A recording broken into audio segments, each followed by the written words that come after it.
अस्सलाम वालेकुम व्यूअर्स।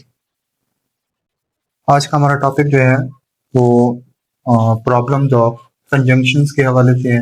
यानी कंजंक्शन से रेलिवेंट हमें कौन कौन सी प्रॉब्लम्स हो सकती हैं।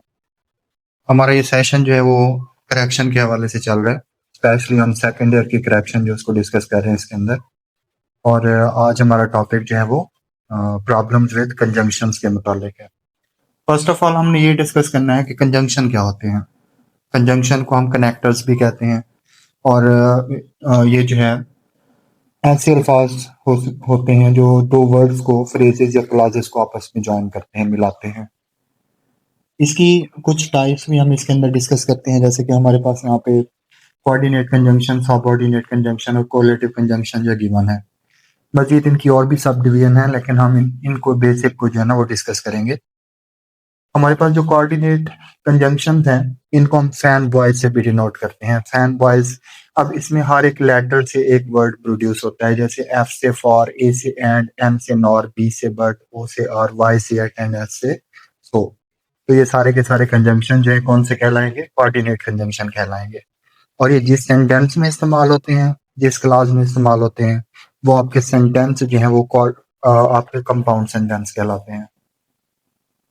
नेक्स्ट है हमारे पास सबऑर्डिनेट कंजंक्शंस। सबऑर्डिनेट कंजंक्शंस जो है ये आपके डिपेंडेंट क्लॉजेस के साथ इस्तेमाल होते हैं और ये जिस सेंटेंस में इस्तेमाल होते हैं उस सेंटेंस को हम जो है कहते होते हैं कॉम्प्लेक्स सेंटेंस। और इसमें भी कुछ एग्जांपल गिवन है, जैसे आफ्टर, इफ, बिकॉज वगैरह। उसके बाद कोरिलेटिव कंजंक्शन होते हैं जो पेयर की फॉर्म में आते हैं, जैसे either, or, neither, nor, not only, but also, इस तरह के। तो उसको हम कहते हैं कोरिलेटिव कंजंक्शंस। अब आ जाए इनकी प्रॉब्लम्स की तरफ। इनके उसूल को हम डिस्कस करेंगे, जैसे कि इनडायरेक्ट स्पीच। नरेशन पढ़ी हमने, डायरेक्ट इनडायरेक्ट। उसमें इनडायरेक्ट स्पीच में सवालिया फिक्रे के दो हिस्सों को मिलाने के लिए दैट वगैरह नहीं लगता।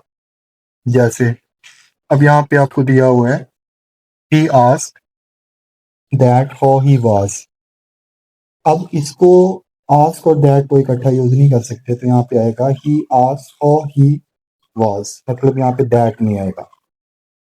और नेक्स्ट है कि अगर किसी फिक्रे के शुरू में दर्ज झैल अल्फाज आ जाएं तो फिर दूसरे हिस्से में कंजंक्शन लगाने की जरूरत नहीं होती। वो अल्फाज कौन से हैं? यानी एज, सिंस, बिकॉज, व्हेन वगैरह। अगर ये किसी फिक्रे के शुरू में हो तो दूसरे हिस्से में कंजंक्शन लगाने की जरूरत नहीं होती। जैसे if he is poor then I shall help him, तो इस तरह लिखना क्या है? गलत है। तो आपने क्या करना है? If he is poor I shall help him. दूसरे पार्ट में आपको कंजंक्शन लगाने की जरूरत नहीं होती। नेक्स्ट है कि अनलेस के साथ मनफी मफहूम वाले अल्फाज इस्तेमाल नहीं होते। जब अनलेस यूज करेंगे तो मनफी मफहूम वाला कोई भी लफ्ज उसके साथ आपने यूज नहीं करना। जैसे unless he does not work he will not succeed, तो इसमें डज नॉट यूज नहीं करेंगे क्योंकि अनलेस इसमें गिवन है। तो क्या आएगा? Unless he works he will not succeed. Lest के साथ मनफी मफहूम अदा करने वाले अल्फाज इस्तेमाल नहीं होते। जैसे work hard लेस्ट you should not fail, तो इसमें होगा work hard लेस्ट you should fail. और नेक्स्ट है हमारे पास एस की जगह लाइक को बतौर कंजंक्शन इस्तेमाल करना गलत है। मतलब इन दोनों को एक दूसरे की जगह पर रिप्लेस नहीं किया जा सकता। जैसे I shall do like he did, I shall do as he did. ठीक है, तो इसमें हम एज का इस्तेमाल करेंगे, ना कि लाइक का। तो ये हमारा टॉपिक जो था वो प्रॉब्लम्स विद कंजंक्शंस के हवाले से था। ठीक है, तो मैं उम्मीद करता हूँ कि आपको इसकी समझ आई होगी। और अगर आपको ये वीडियो पसंद आई हो तो इसको लाइक और शेयर करना ना भूलें। Thank you so much.